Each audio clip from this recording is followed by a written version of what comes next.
This is one way to discover Ireland. Board Fulcher, please note. This is great donkey country here in North County Mayo. In the next half hour, we're going to be visiting Crossmolina, a small town on the north bank of Lough Conn. Giddy up there. Come on, Neddy, come on.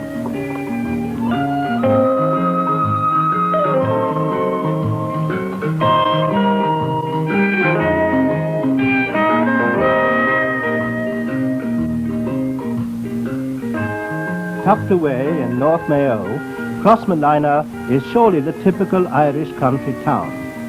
At first sight, there's little here to delay the traveller. Nothing, it seems, to intrigue the curiosity or catch the passing eye. It's different, of course, on Fair Day. Then the whole town bursts with life. The streets become a surging, swirling, bustling, bantering centre of human and animal activity.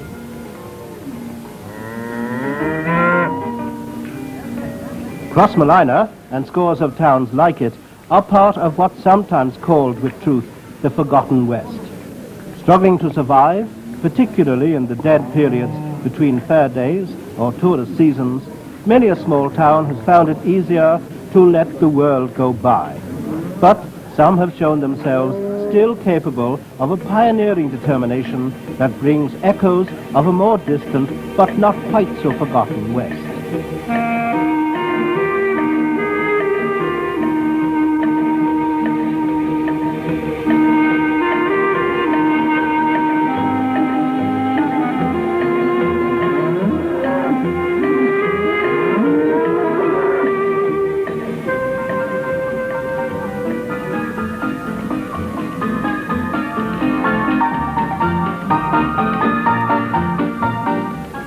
It's probably expecting a bit too much for Wyatt Earp to come strolling.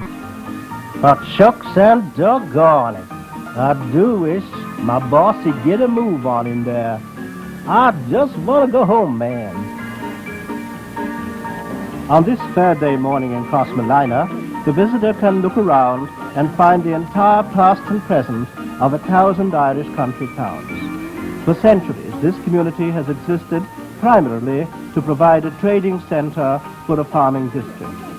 Today, although other interests have developed too, farming is still the major local activity, even with another touch of Wyatt Earp. In a neat farmhouse, I met the Flanagans, a farming family with a keen love for horses. Well, the majority of them have to go to England. Yes. Ollie, this is a fine, well-ordered farm. I understand you manage it for your father. Is that the way? That's right. What kind of a farm is it? Oh, it's a mixed farm. What kind of cattle do you have? Well, we have Friesians and Herefords and Angus and dairy. Are these all good for this kind of country? Well, I'd have the Angus for this part of the country because they're easier fed. Yes. And you concentrate on pedigree cattle? That's right. That's right. Isn't this difficult in this part? Well, it is because it's difficult to get a good strain of blood, good bull, and we had to buy our own 2 bulls. Yes. There's a mart in Ballina and there's a fair in Crossmolina. Do you think that the mart in Ballina will one day eliminate the fair? No, I wouldn't say so, because it'd be the heavier cattle that would go to the mart, and the lighter cattle would be for the fair, the stores, live stores. You wouldn't be anything but a farmer, would you? No, I wouldn't, no. If I could turn to your mother, you're a farmer's wife living within a couple of miles of Crossmolina. Is this a good thing? Do you like it? Oh, yes, it's a very good thing. I like it very much. Has Crossmolina changed very much since you got married, say? Yes, it has. In what way? Well, the population has increased very much, and with the power station and Bodamona, we've got all those new houses. Yes. Has it made any difference to one of the jobs I'm sure you have, and that is shopping? Well, I find that quite good. Even though we have the markets in Ballina, still I prefer to shop in Crossmolina, support the hometown. Well, does it pay you to do that? Well, it does really, because for the sake of the difference, it would be gone in bus fare if you travel by bus, or petrol if you brought your own car. There are more girls leaving the convent here in Crossmolina and looking for jobs. Are there any jobs for them in Crossmolina? No, I'm afraid not.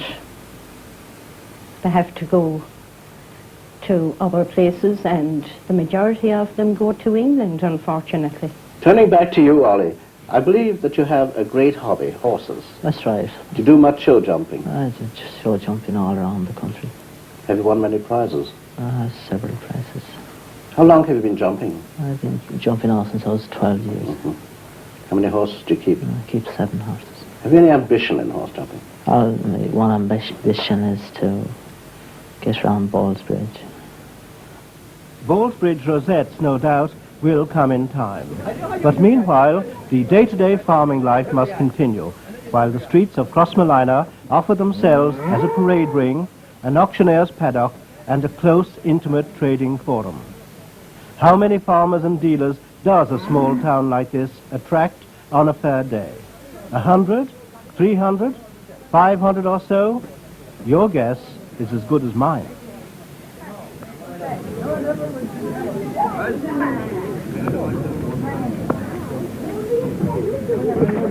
Loftus. You wouldn't get the money, Robbie. The monthly fair is important to Crossmolina, and so is the money that changes hands there. But recent years have brought other changes also. Bordnamona, for example. In the turf-cutting season, these machines will roar their way across the vast peat bogs of the district, giving wage packets to upwards of 500 men. And the milled peat of Bordnamona feeds this plant, the ESB power station at Bellacorrick, a dozen miles or so across the bog from Crossmolina.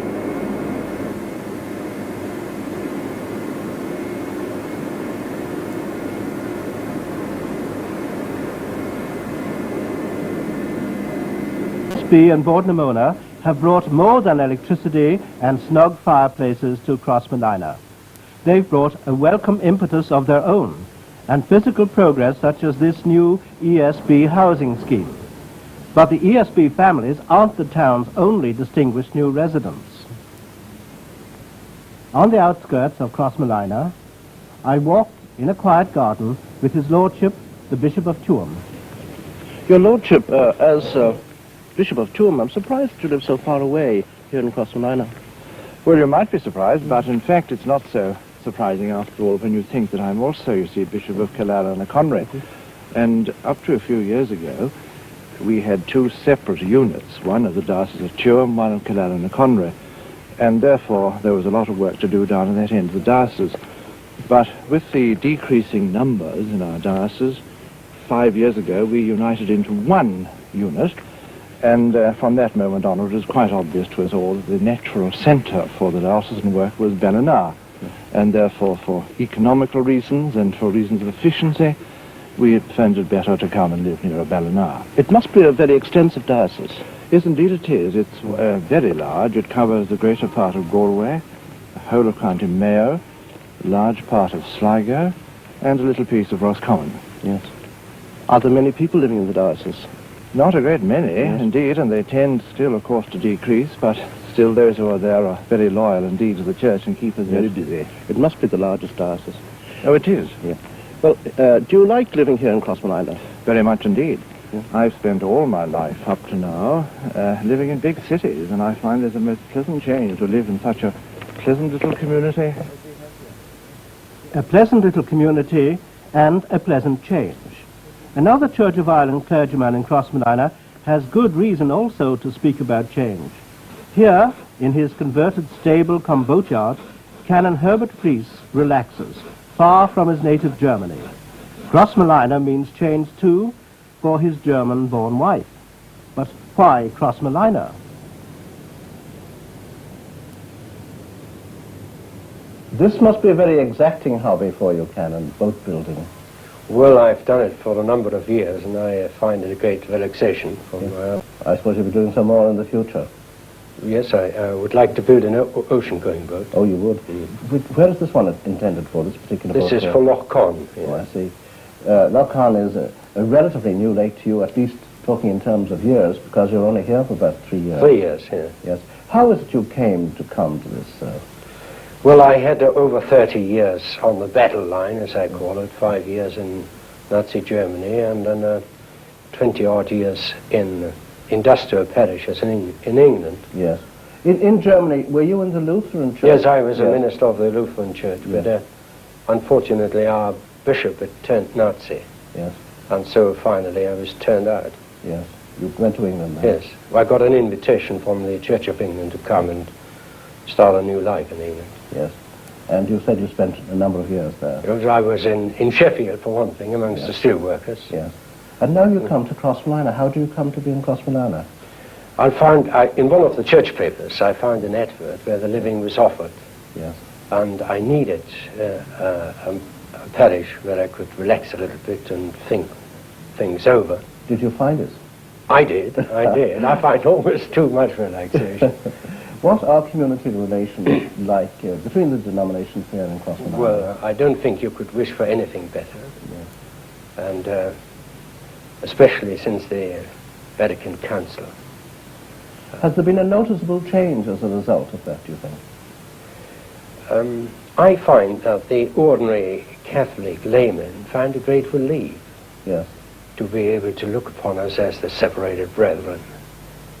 And it's very marked in Crossmolina anyway. And this happens, I suppose, to be the case throughout Yes. North Mayo? Yes, yes. Yes. Oh, most certainly. Mrs. Fries, you've lived most of your life in Germany, you've lived in England, and now you're living in the west of Ireland, in Crossmolina. What does it feel like to be here?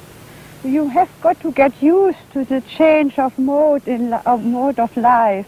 It is a much more leisurely life than it's in England or in Germany. Do you find it different shopping? I do, most certainly. The people are much more personal and much more friendly here. When you go in a shop and you forgot your purse, you just need to say, oh, I can't pay today. And they say, oh, no, you pay another time. And they're open for quite a long part of the day, aren't they? They are. You have got to get used to that, too. They're off. You can't shop before 10 o'clock in the morning. So you have to, the shops keep open until about 11 to 11:30 at night. Do you ever go beyond Crossmolina, say to Ballina to shop? Oh, yes, I do go quite a lot to Ballina for shopping.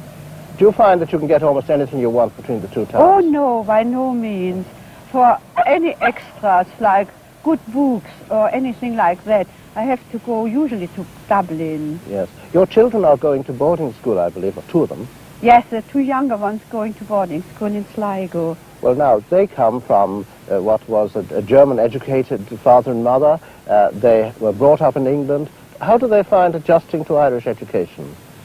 Well, they found it at first much easier to get on in an Irish school than in an English school. They're both underage for their forms. And, of course, the younger ones who started the Irish secondary education here, she had to take Irish and found that very hard.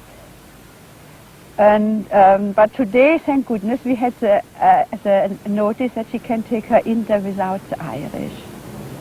Tomorrow's generations in Crossmolina will inherit a town which is more healthily diverse in its elements than their grandparents ever knew. That is, of course, if tomorrow's generations don't choose instead to part at the crossroads and seek their inheritance in Birmingham, Coventry, or Cleveland, Ohio. Crossmolina is doing what it can from its own resources to keep its young people at home. At the football club's new playing field, I listened to an ambitious local plan. Teirnan Rielly, you're a local businessman and you're the postmaster here in Crossmolina as well. Dr. Mick Loftus, you're a medical practitioner and you were the referee of that great All-Ireland football final in 1965 and indeed the chairman of the local GAA club. I want you to tell us about this field. You seem to be doing a lot of work on it. 2 years ago, we felt the club required a pitch of its own. This site came on the market and we purchased it. Since in it, we have started developing. The development entailed draining, levelling, seeding and enclosing. We have that now complete and hope to open the pitch in May 1958. I believe... 1968. 1968, yes. I believe that you have some ambitious projects also, but apart altogether from the football part of it. That's the second part of our programme, which will include, first of all, a pavilion. This pavilion will provide hot and cold showers with dressing rooms, facilities for playing basketball, badminton, indoor training, and in which we can hold small functions. We also hope to build a ball alley, lay out tennis courts, and eventually to have a swimming pool, and also to provide a pitch and putt course. Well, it's certainly an ambitious project. Now, you, Teirnan, you're the treasurer of this club, and all this is costing money. It's going to cost more. Where is it coming from? Well, up to now it has cost £5,000, which we have raised by a carnival each year, bingo each winter, local contribution, which is amount to around £500, a contribution from a young Crossmolina Men's Association in America, which is amounted to over £1,000, and various raffles and local functions that we hold. Yes, Teirnan. How much more is it going to cost? Well, the next part of the programme, which Dr. Loftus explained to you, I think will cost between £5,000 to £8,000, which we hope to acquire in the same method as we have been in the past. Is Crossmolina prosperous enough to be able to support a project like this? Well, we think so, or we would not have undertaken it. We think that it is, and that the modern youth wants more amenities than just a football field. They want other things. Maybe make it a social centre, if possible, for the whole community. And what about you, Mick? What does Crossmolina need now? Well, I feel on account of the big number of men we have employed around the town that you need a light industry for girls. Also, you need post-primary centre of education, namely a secondary school for boys. And thirdly, the proposed extension to Ballina Hospital, I feel, should be carried out as soon as possible, in which the X-ray and clinical facilities for the people of this locality would be. At the local church, I spoke on the same theme to the curate, Father McHale. Well, as I see it, it's part of the general problem. A light industry would be of assistance. For secondary school pupils, there doesn't seem to be very much of an opening, but it's difficult to know how to cater for them. Possibly, if there were a factory, say, in Ballina, and that the people from the children from or the young people from this area were brought there by bus, that might solve the difficulty, but I'm afraid it's a question to which I don't know the full answer. For the future, Canon, what kind of progress would you like to see in Crossmolina and district? I'd like to see two things. I'd like to see some forests going up, that more farmers make use of their less valuable land and put up some trees and plant forests, which is a good investment for once. And secondly, it's an improvement, a greater value you get out of the land. And the other thing is that people would more cooperate, form cooperative farming, for their cattle, for the supply of fertilizers, spreading of it, and on the lines of the Save the West movement under Father McDyer's guidance. Light industry, improved hospital facilities, more forestry, cooperative farming. Even if Crossmolina, like many another small town in the West, lacks these fundamentals, she has still been well blessed by nature in one important respect. The town's situation on the northern shore of Lough Conn gives her a command over some of the finest salmon and trout waters of any angler's dreams. When the angling season opens here in early February, the first enthusiasts of rod and line arrive.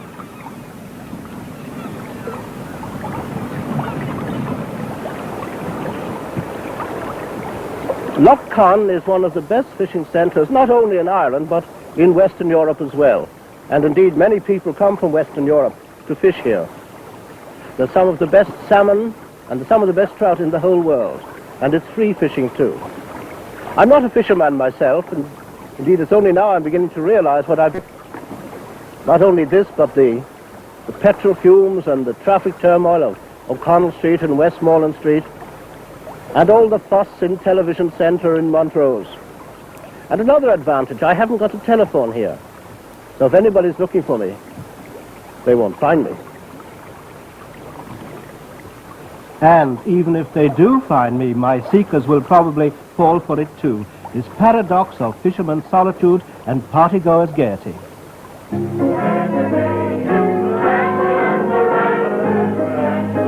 the crowded bar of this small Crossmolina hotel, the stranger finds it difficult to distinguish between the local people and the fishing visitors. Individual identity gets quickly submerged in the country town's traditional conviviality.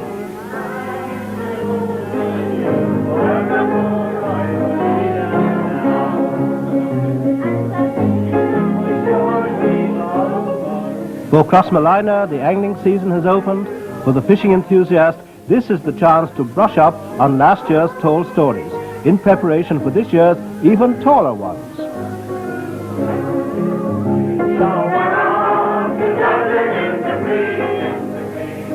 Crossmolina's tourist potential might well have remained blurred and indefinite, but for an enterprising level of local vision. Michael Hughes, you're the proprietor of this hotel in Crossmolina, and so you're in a very good position to know exactly how tourism is affecting the town. How is it? We find it quite good. Actually, over the past few years, we've built up quite a nice little business. And where mostly do you get the tours from?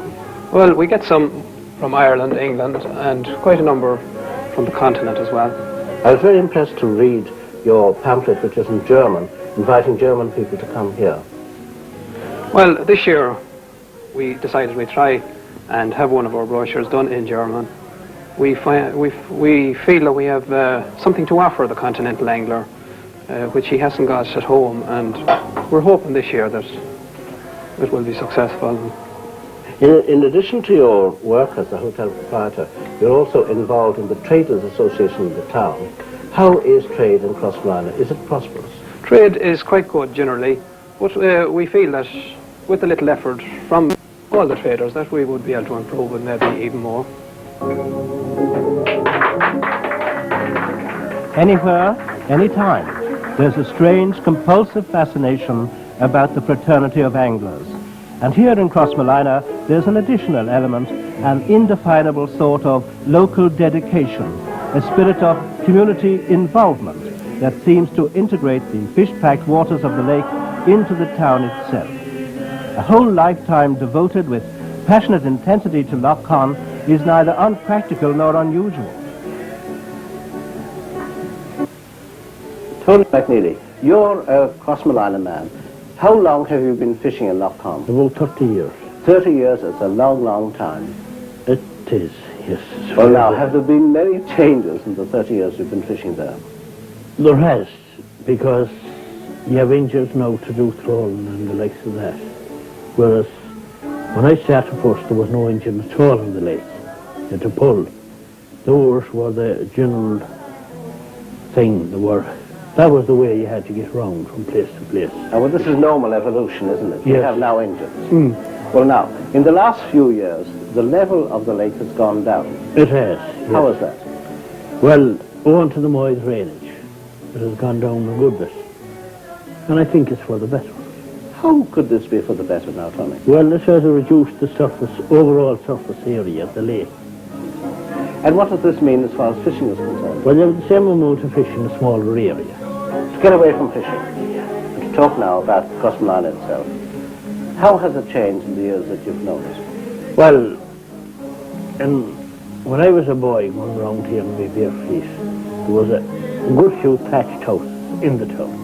There isn't one now at all, not even a thatched house now in the present time. They're all, a lot of them is very recently built up, new houses. Yeah. And what about the people themselves? Are they better dressed? And they are, and there's a lot of employment around this area. And is this going to improve? Well, it possibly will, because you have Bornamona, and you have the powerhouse, and you have the forestry, which is very good employment centres. But for you, it's the lake, isn't it? Well, definitely, because I don't like hard work. It would be easy to dismiss Crossmolina as a town which could hardly fail to make use of its natural advantages. But in fact, many another town of the forgotten West could learn from this community a useful basic lesson on how to make itself remembered